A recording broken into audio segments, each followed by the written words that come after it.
ফেচবুকত যে ৰৈ ৰৈ বিনালেৰ যি প্ৰমোশ্যন সেই প্ৰমোশ্যন মই মোৰ ৰঘুপতি চিনেমাখনৰ আগতেই প্ৰমোশ্যন আৰম্ভ কৰিছিলোঁ। কাৰণ জুবিনৰ লগত মই যেতিয়া কথা পাতি থাকোঁ তেতিয়া সি মোক এদিন কৈছিলে যে ৰৈ ৰৈ বিনালখন এতিয়া নেক্সট কৰিব। আমি প্ৰমোশ্যন আৰম্ভ কৰিছিলোঁ মই তেতিয়াৰ পৰাই। কিন্তু পিছত সিয়ে ক'লে যে নহয় আগে চিকাৰ আহিব তাৰপিছত ৰৈ ৰৈ বিনালে আহিব, গতিকে তাহাঁত আমি আকৌ চিকাৰৰ প্ৰমোশ্যনত লাগিব। গতিকে এতিয়া ৰৈ ৰৈ বিনালেখন আহিব আৰু ৰৈ ৰৈ বিনালে জুবিনে যিধৰণে আমাৰ ছবি জগতখনত লৈ এটা নতুন ধৰণ ধাৰা আনিব। কাৰণ জুবিনে প্ৰথম ৰিস্ক লৈ পেলাই মেচিন চাইনাৰ দৰে ছবি কৰি আমাক বুজালে আটাইকে যে মাৰ্কেটখন যথেষ্ট বহল আচলতে। গতিকে সেই বহল মাৰ্কেটখন পুনৰবাৰ পৰীক্ষা কৰিলে যতীনে ৰত্নাকৰ ছবিখন কৰি তাৰপিছতহে মই ৰঘুপতি কৰিবলৈ সাহস কৰিছিলোঁ। গতিকে এই দুজন ব্যক্তিৰ অৱদান আমি নাপাহৰোঁ আৰু জুবিনৰ অৱদান বিশেষকৈ নাপাহৰোঁ। আজি জুবিনৰ এনেকুৱা এটা কপাল, এনেকুৱা এখন মানে তেওঁ কপাল লৈ আহিছে যে অসমবাসী ৰাইজত তেওঁৰ নামেই উজলি থাকিব আটাইতকৈ ডাঙৰকৈ। চলচ্চিত্ৰ উদ্যোগটোত এজন গায়কে কি ধৰণে উঠাই থৈ গুচি গ'ল। আজি ৰৈ ৰৈ বিনালেও মই সাংঘাতিক ধৰণে বিশ্বাসী যে এনেকুৱা এটা অভিলেখ সৃষ্টি কৰিব যিটো অভিলেখ চাগে আমি আৰু কেতিয়াও ব্ৰেক কৰিব নোৱাৰিম। গতিকে আমি চেষ্টা অব্যাহত ৰাখিব লাগিব ভাল ভাল ছবি অসমৰ ৰাইজক দি যাবলৈ। গতিকে মোৰ আন্তৰিক শুভেচ্ছা গোটেই টিমটোলৈ ৰৈ ৰৈ বিনালে আৰু জুবিনলৈ পুনৰবাৰ মোৰ একদম অন্তৰৰ পৰা মই স্মৰণ কৰিছোঁ আৰু মিছ কৰিছোঁ।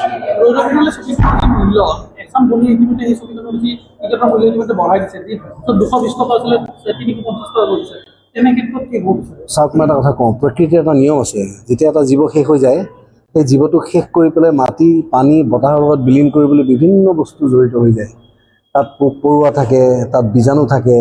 গতিকে এনেকুৱা ধৰণৰ যিকোনো এটা ঘটনাৰ লগত এনেকুৱা বিভিন্ন ৰূপী বস্তু আমাৰ জীৱনলৈ আহিবই। গতিকে সেইটো আমি না কৰিব নোৱাৰোঁ, আমি নিজে সাৱধান হৈ চলিব পাৰোঁ। গতিকে যদি কোনোবাই দেখিছে তাৰ ৰোধ কৰক, তাক ৰোধ কৰক, তাৰ প্ৰতিৰোধ কৰক, প্ৰতিবাদ কৰক। গতিকে সেইটো আমাৰ কৰিবলগীয়া কাম, আমি সেইটো কৰি যাম সদায়। বিভিন্নজনে GST ফ্ৰী কৰিবৰ কাৰণে আহ্বান জনাইছে চৰকাৰক। GST ফ্ৰী কৰিব পাৰিলেতো সাংঘাতিকেই ভাল। আজি আমি ইমান দিনৰ পৰা অকল অগপ চৰকাৰৰ সময়তেই আমি আমাৰ এণ্টাৰটেইনমেণ্ট টেক্সটো ঘূৰাই পাইছিলোঁ, তাৰপিছত আমি টেক্সটো ঘূৰাই নোপোৱা হ'লোঁ।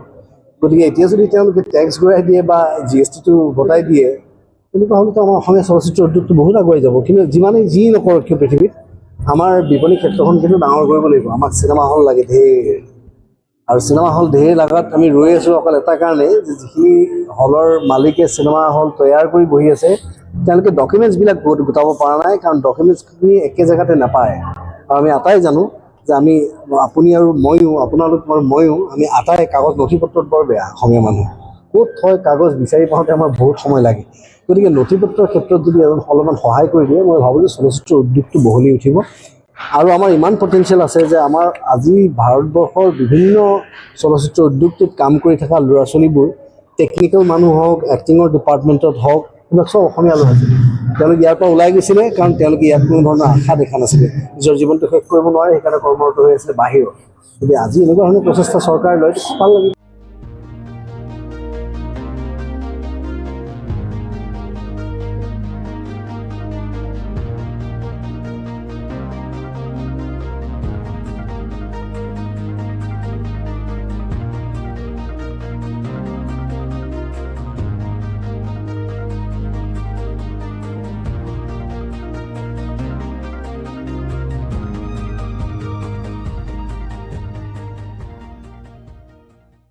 Stay informed, stay ahead. News Any 365.